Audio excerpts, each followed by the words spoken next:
Hi there, it's Chem Coach Powers, or Phys Coach Powers to you. And today we're going to be talking in physical science about work, power, and machines. It's section 13.1. So let's go ahead and get started. I love this stuff. Machines are so much fun. Machines have made our world a better place. And I hope you guys will have a better appreciation for how machines work after listening today. So these are our objectives. We want to compare the scientific meaning of work with the everyday meaning. You and I might be sitting at a desk and working to do our paper. And we have to ask ourselves, how much work is that really going to be? In scientific terms, maybe not as much as you'd think. Calculate the work done on an object. So we'll use a formula for work, and then we're going to calculate the rate at which work is done, and that's called power. So it'd be another formula. We're going to learn two formulas here today, and actually three once we talk about mechanical advantage. Explains how machines make work easier. All right, so we're going to look at why machines are better, and it doesn't necessarily reduce your effort, but sometimes it can help in other ways. Calculate the mechanical advantage of various machines. Mechanical advantage. Let's speak properly, please. Thank you. All right, well, what is work? Work is basically force applied through a distance, okay? Force applied in the distance, across a distance in the direction of the applied force. All right, so the transfer of energy of an object, basically the application of a force that causes the object to move in the direction of the force. Remember, if an object is not moving, there is no work being done. So while I might be sitting here thinking,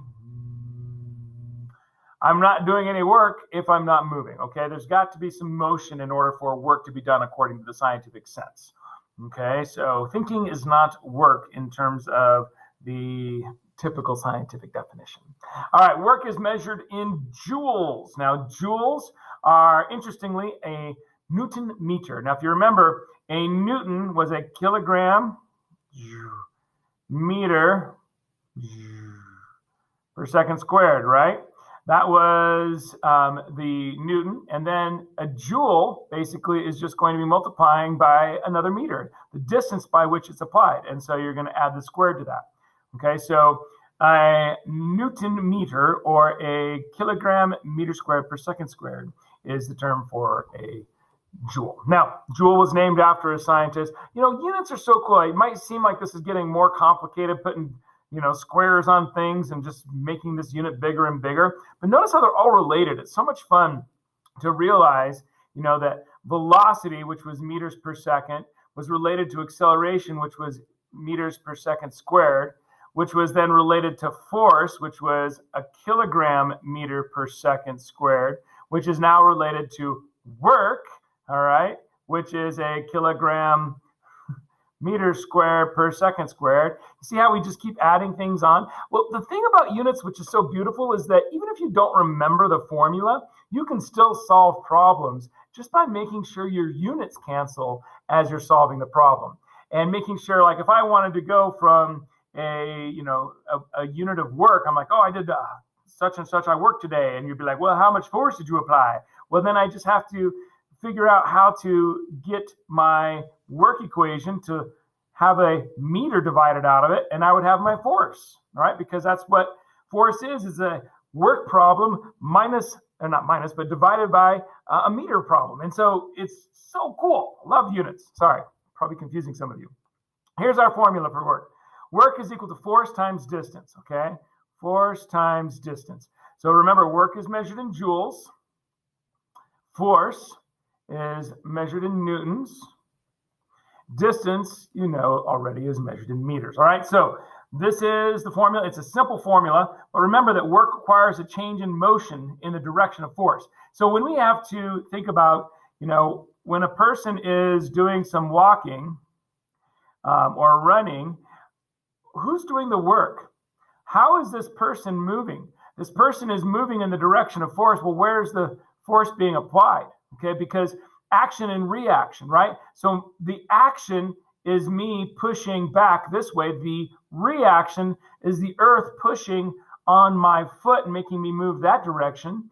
And so if the work must be done in the direction that the force is applied, that means I'm not doing work here. It means that the earth is doing work when I move forward. What? Yeah, I know it's weird, right? But science is weird sometimes. And it's cool too, right? So the Earth is the thing that's actually doing work on us when we're running forward because our action is pushing backwards. The Earth's reaction is pushing us forward to the ground, right? And so now work is being done in the direction of motion, which means Earth is doing the work on our body. Way to go, Earth. Good thing I'm not having to work when I run around the track. All right, lots of practice questions. And those practice questions are on page 432. And so you should practice. Okay. These are simple problems, just rearranging and manipulating the formula in that equation, work equals force times distance. So just look at some of those practice problems, practice a few of them. We'll show you some and we'll have you practice some at the end here, but practice one or two of them right now. Ready? Go. And you're back. All right. Let's look at this guy. Is this guy doing any work? Well, that depends on what? It depends on if the car is moving. Good. Yes. If the car is moving, the man is doing work. But if he's just pushing on this thing and it's not moving, he's not doing any work. Okay. Are the brakes on? I think this guy could probably move this car on a flat surface if the brakes aren't on. So I'm going to say he's doing work.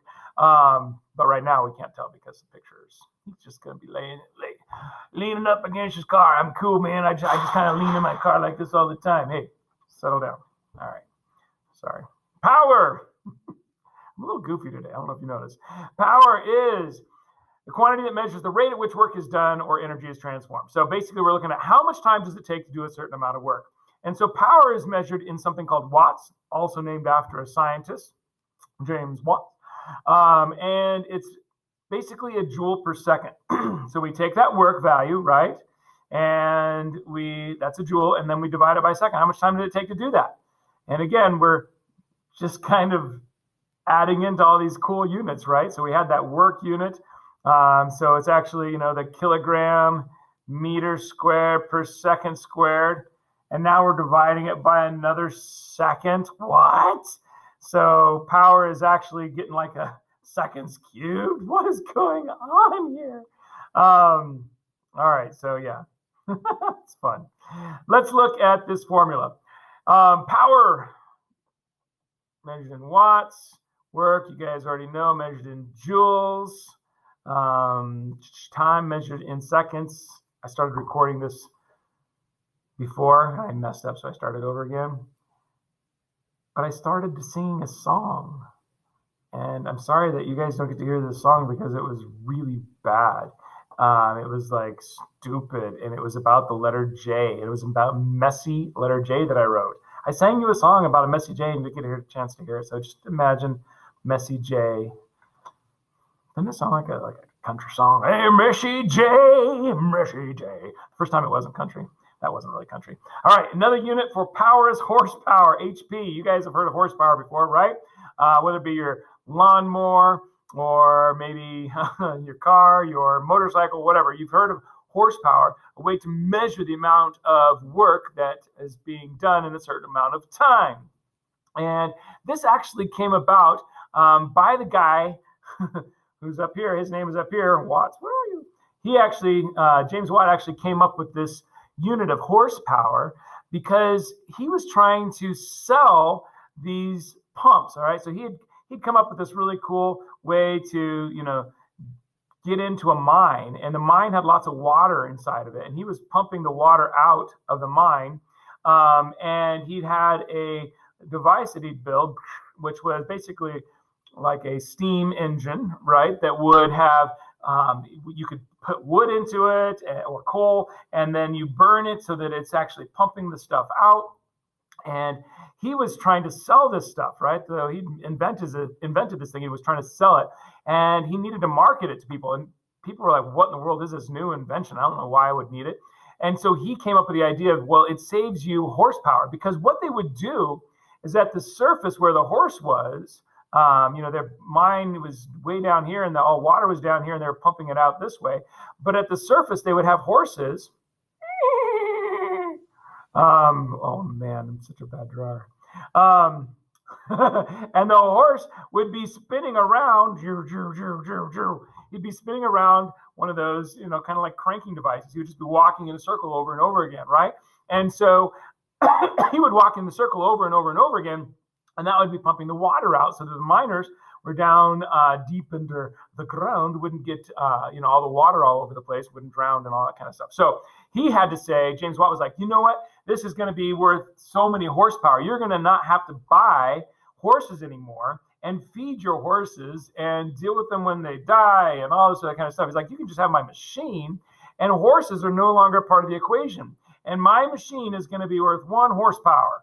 Okay. In other words, you will be able to have 1 horsepower worth of this thing walking around and pumping out stuff. Isn't that cool? That's where horsepower comes from. Mining. Who thought? Who? I'm back. You didn't even know I was gone. My camera stopped working. Technology is such a pain sometimes. All right, so there's practice problems. You can see them here. Practice problems on page 434. We'll do a couple power problems here within this lecture, but go practice one of those and see that you understand how to use this formula up here. Power equals work divided by time. Imagine going up the stairs. If I am running up the stairs versus walking up the stairs, then which one am I going to do more power? Use more power, right? Which one requires more power? The one that I can do in a shorter amount of time. All right. So if I can run up those stairs, that's going to require more power than walking up the stairs. However, they have the same amount of work that's being done, right? If you're traveling and you're making your body go up those stairs and then back down, you're doing the same amount of work, whether or not you do it fast or slow. It's just a different amount of power that you're requiring to do that. All right, so let's practice one of these. You practice one on your own. Let's see how you do. How much power is involved when a student puts away 2.3 kilograms of clothing on a shelf 1.2 meters high in 2 seconds and then in 20 minutes? All right, so I want you to go ahead and go for it. I'll come back and I'll solve it for you, but see if you can do this on your own. So ready, pause it. And you're back. All right, how much power? Remember, we got to show our gems, right? Our power is measured in watts. And the student is putting away 2.3 kilograms. So I have got a mass of 2.3 kilograms. And the shelf that's 1.2 meters high.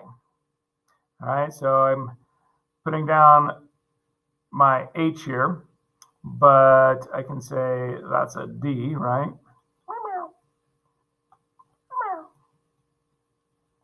All right, so as I'm starting to solve this stuff, I'm starting to look at it and go, well, what do I really have here? I know my formula is supposed to be power is equal to work divided by time, but I got to find power and I don't have time or work. What am I going to do? Well, that's where you have to go back and you have to think about some other stuff, right? You have to think about what other formulas have we learned. We've learned force times distance is equal to work. Ooh, okay. Force times distance. So there's another one. I've got a distance value, but I still don't have force. Where's my force? How am I going to know force? Uh-oh. I've got 2.3 kilograms. Do I know something about an A, or maybe we talked about it in terms of G, 9.80 meters per second squared. Why? Why can I use that here? Because I am talking about lifting it up, right? A student is putting away clothing on a shelf 1.2 meters high. So I'm lifting it up. And so I have to go against the force of gravity. So whatever force I have to, use to lift it up, it's got to resist, that force of gravity, right? And so I've got to say, all right, well, I could probably figure out my work then, because I've got my force that I can figure out. So remember, force, man, give you a tough problem. Got to figure all this stuff out. Is mass times acceleration, right? Or weight equals mass times gravity, right? We wanted to figure out what's our weight to lift this thing up. So let's go ahead and solve with all these different little formulas we have. So our weight is equal to mass times gravity. And this is confusing because I've got like a W and I've got work and weight, and those are different. So I'm not going to use this weight. That's just confusing. Let's just make sure that we keep it as force, right? That way we're just not getting confused. So our force is equal to the mass, which is 2.3 kilograms, times the acceleration due to gravity, 9.80 meters per second squared. And so I'm going to get a value there.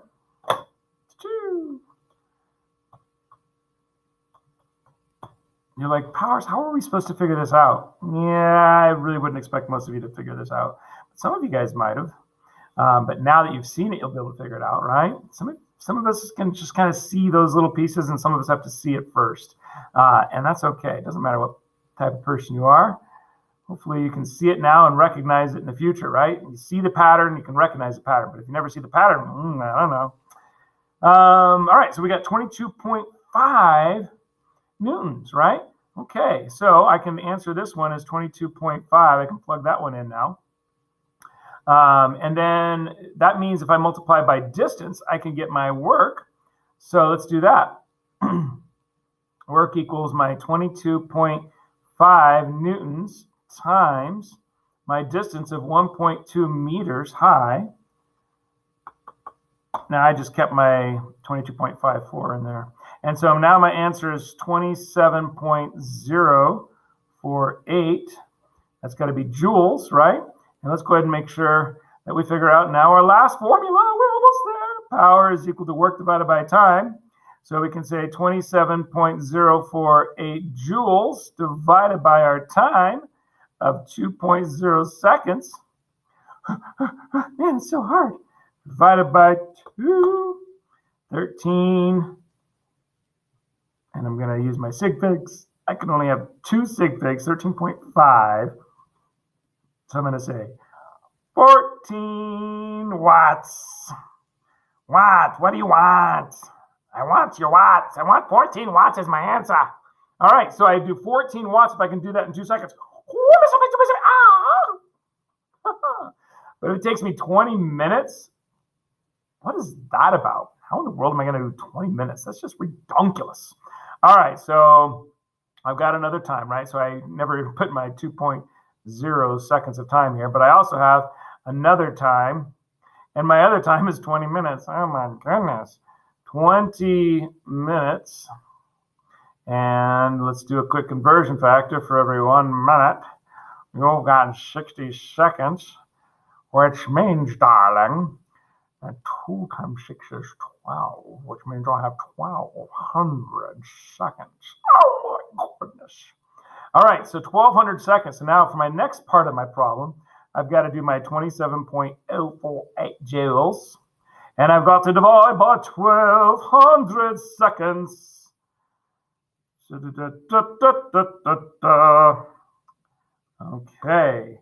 divided by 1,200. Oh my goodness. 0.02. You can have 2 sig figs, so 3 watts. So yeah, a whole lot more power. 14 watts required to lift it in 2 seconds, only 0.023 watts required to lift it in 20 minutes or 1,200 seconds. Now, which one did more work? Trick question, right? They both did the same amount of work. They both did 27.048 joules of work.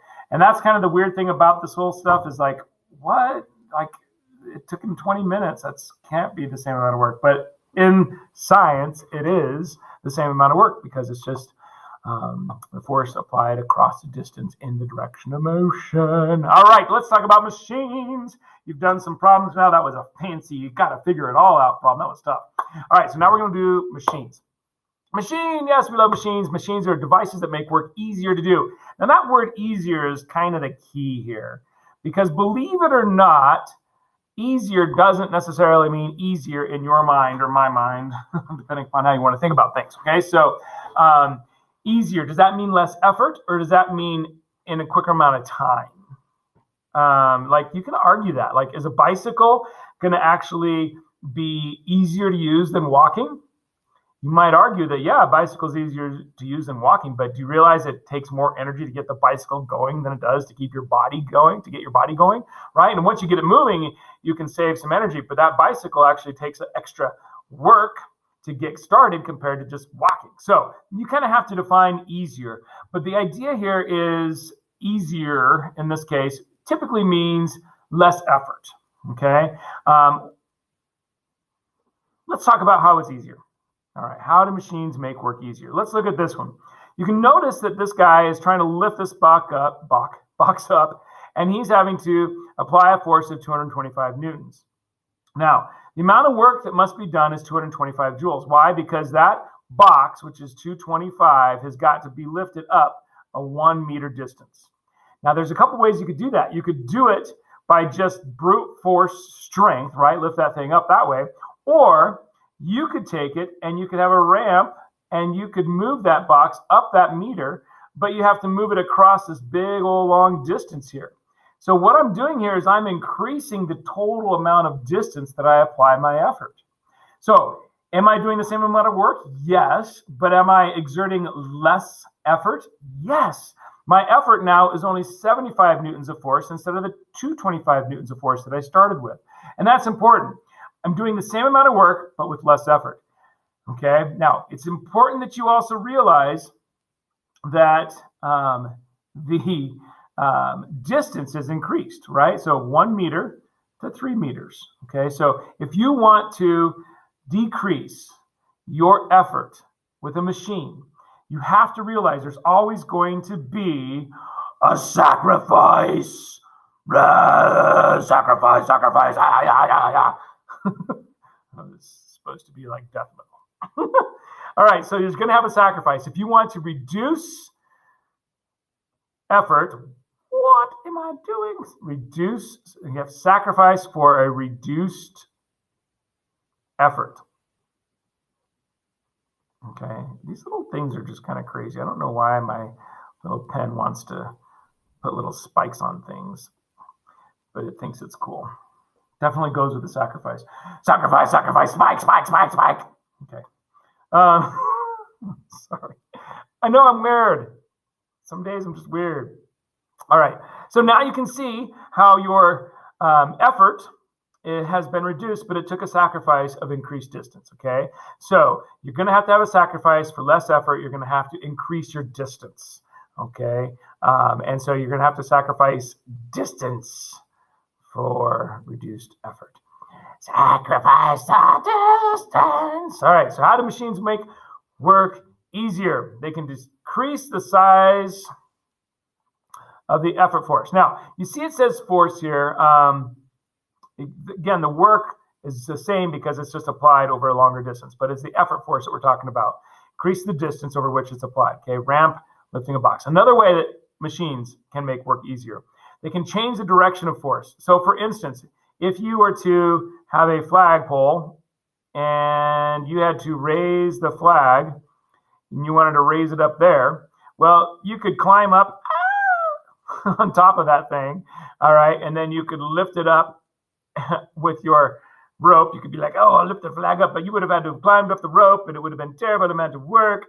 But so it's actually not easier in terms of the amount of effort when you have a pulley. Okay, but if I have another flagpole here and I have a rope that I can grab onto down here, hey dude, let's lift the flag. And then that rope is connected to the flag down here. Then if I pull on the flag in this direction, flag moves in that direction. So I'm actually not doing any reduced effort. In fact, with the friction involved, with the pulley up here, if there's a little pulley system up there, the friction involved with that pulley system is actually going to increase my work a little bit, right? So I'm actually going to have to put a little bit more effort into it. But what am I doing? I am making it easier because I don't have to climb up the pole and do it, right? I can just pull down. And I can use the force of gravity because my arms want to drop anyway, right? My arms are just going to drop anyway. And so I can use that extra force of gravity pulling my arms down to help me a little bit. And so, yeah, it's not really a decreased effort, but it's still easier. Maybe, you know, if you actually measured it, you might be like, yeah, I feel like it's a decreased effort because of gravity. And my arms are really heavy. I've got like Popeye arms. Maybe not. All right. But anyway, the amount of work, though, we do want to talk about that. I think I just said the work, you know, might be different. But the amount of work technically is going to be the same, right?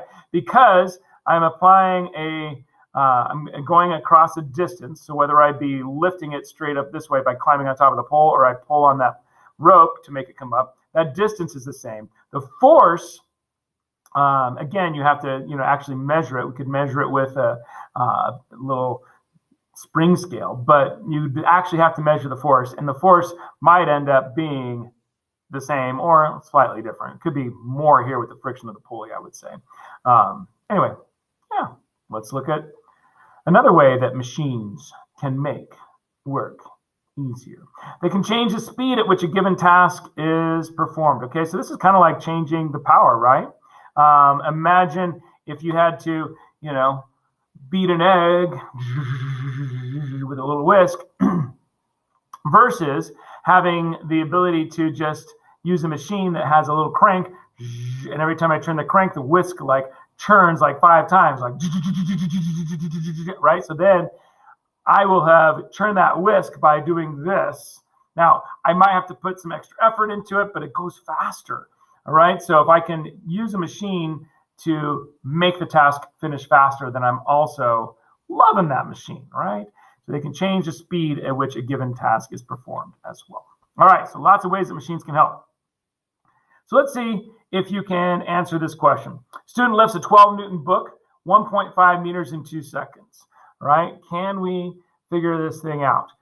How much work does the student do on the textbook? Remember, our formula is work equals force times distance. All right, I'm going to let you pause and practice and try it, and we'll get over the answer here in just a second. Ready? And we're back.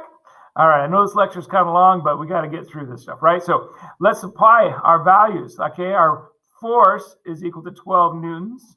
Our distance is equal to 1.5 meters. And we have another little piece of information, which is our time, which is equal to 2.0 seconds. All right, so our force times distance is what we're looking for, right? And so let's go ahead and plug those values in. 12 newtons times 1.5 meters. And we're going to get the answer of 18. 18 is going to be our value for our amount of work. So 18 joules, okay? So that's the amount of work that you're going to have to do. Now, the next part of the question says, what's the power output? And the power output is, I've got to involve my time, right? So power is equal to work divided by time. And so I've got to plug that in now. So my work was 18 joules, and my time is 2.0 seconds. And so I've got to multiply those together, and I get 36 watts, right? So that's my answer for my value here. Okay, so 36 watts is my power. 18 joules is the amount of work that I've done. And there you go. That's how you do that problem there. Pretty easy, right? All right, so let's go ahead and look at the next one. We want to talk about a way to measure how effective a machine is in helping us, particularly how effective a machine is in reducing our effort. And this is called the mechanical advantage. The mechanical advantage is a measure of how much a machine makes work easier to do. So you want to think about the effort, and then you're going to think about the distance conversely. Because remember, I said that every time you've got some effort reduced, you've got to increase by way of sacrificing distance, right? So your distance is going to increase when your effort is reduced. So let's look at mechanical advantage. We have a formula here that shows that the actual mechanical advantage is the output force of the input force. Now, I want you to think about the formula in terms of what you put out, okay, versus like what you put into it. Okay, in other words, what is the result versus what you actually add to it. So output force and input force are great ways to think about this, but I like to think about, what do I put in? Okay, so that is what I like to call my effort force. How much effort do I put into it? And my resistance force is the output force, okay? It's going to be how much it's pushing against me to make this thing happen, and what ultimately I'm going to end up having to put into it. So remember that the actual mechanical advantage is going to account for friction. It's going to basically be the lab or experimental value that we deal with, okay? It's kind of like the lab value or the experimental value that we actually use like a spring scale and figure out what our different forces are. That's the actual mechanical advantage. We're going to talk about an ideal mechanical advantage as well. And the ideal mechanical advantage does not pay attention to friction because it is just looking at distances, and it's basically like the theoretical value that would say this is how much it should be helping me, and you just calculate the distance that you've moved instead of the effort that you put in. And so the effort that you put in, you have to actually see that translate. The friction resistance has to be translated into the actual pulling on those things. With ideal mechanical advantage, when you're dealing with the input and output distance, you don't have to worry about that. And so the way I would like to do this is I would say the distance of my input, right? What do I mean by input? Remember in the last one, I said that my input was what I put into it. So that's like my effort distance. How much distance do I have to apply the effort? So if we had our other little example there with our little ramp and we said 3 meters, right? That was the distance that I had to put my effort in. And so that would be my input distance. And then my output distance or my resistance is the amount that I actually had to lift up, okay? And so that's this distance here, right? That was the 1.0 meters. So you had the 3 meters, which was here to here, and you had the 1 meter, which was here to here, okay? And so, a little spiky meter. All right, so if I wanted to calculate my ideal mechanical advantage, I would have to look at my effort distance, 3 meters, and I would divide it by my resistance distance, 1 meter, and I would get a mechanical advantage of 3. Now, mechanical advantage doesn't have a unit. It's just a coefficient which says this is how much easier it is. So it's basically like saying it's 3 times easier for me to lift that box up this way than it was before. And if you remember the values, the guy lifting the box straight up this way was 225 newtons, and it was only 75 newtons to move that box up this way. And there you go, right? 3 times difference, right? That's a 3 times difference in amount of effort. So it's 3 times easier to move it up the ramp than it is to lift it straight up and beast mode it. Okay, so this is how you measure whether or not a machine is helpful and how helpful it is. And again, if I were to actually, these numbers, these newtons, these numbers work out perfectly 3 times. But if I were to actually do a test on that, you would probably find that, if I were trying to figure out what the actual mechanical advantage was, this would probably be more than 75 newtons because I'd have some sliding friction, right? So maybe I'm looking at 85 newtons, right? And so then if I'm doing that formula, and maybe this is actually, well, we'll call that one 225. So that output force, remember that is the resistance, okay? And so I would have my 225 newtons up here, and I'd have my 85 newtons down here. And when I actually take those and let's divide them by each other, so 225 divided by 85 is 2.6. So in an experiment, I might find out that it was only 2.6 times easier, whereas mathematically and theoretically, based upon the distance, it should have been 3 times easier. But friction got involved, right? And it made this 85 instead of 75 because of sliding friction. And so now it actually it's not quite as helpful as it could be in an ideal world. So hopefully that helps you understand what mechanical advantage is and the difference between ideal and actual mechanical advantage. It's a cool concept. I like this idea of mechanical advantage because it helps us understand machines a little bit more. We're going to do some lab stuff with this too, and some activity stuff. In physics, when you're a junior, you're really not going to deal with this stuff much at all. McKellips is like, meh. It's just not really something that you can really measure. You get into torques and all sorts of fun stuff, so it doesn't really hold water, and because it's just not easy enough to measure and actually deal with. So anyway, it's fun to think about and fun to do it. Physical science, I like it. All right, so practice on page 436. So you guys can go ahead and practice some of those. I would suggest to do that right now. Give yourself an understanding of what's going on. See if you can understand it. And if not, you can ask me questions. That's the idea. You practice so you know if you understand, and then you can ask questions if you don't. All right, so calculate the mechanical advantage of a ramp that's 6 meters long and 1.5 meters high. And pause it. And welcome back. You are going to calculate mechanical advantage. Are you calculating ideal, or that was a nice place for the spike to occur, or are you calculating the actual mechanical advantage, right? Ideal, because you deal with distances, right? So our IMA is distance, and so we're trying to figure out the, and again, this is just dealing with a ramp. You can kind of imagine the same kind of thing we were just dealing with before. You've got the distance of your effort divided by the distance of the resistance, how far it actually has to move up. So you have 6.0 meters divided by 1.5 meters. And so you would get your answer. And 6 divided by 1.5 is 4. And that is the value that you'd have for your answer. Remember, there's no units on mechanical advantage. Okay? That's your ideal mechanical advantage. All right, that was a long lecture.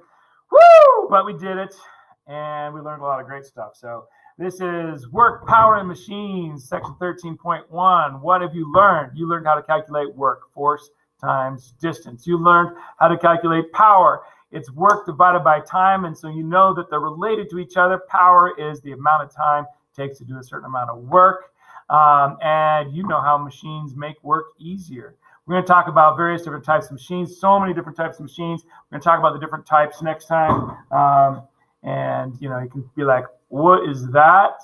Is that a machine? Yeah, it's a machine. What about this? Is a machine? Yeah, that's a machine. Okay, you've had enough of me, I'm sure. Have a great day. God bless you. And be kind to one another, because being kind is the way to be.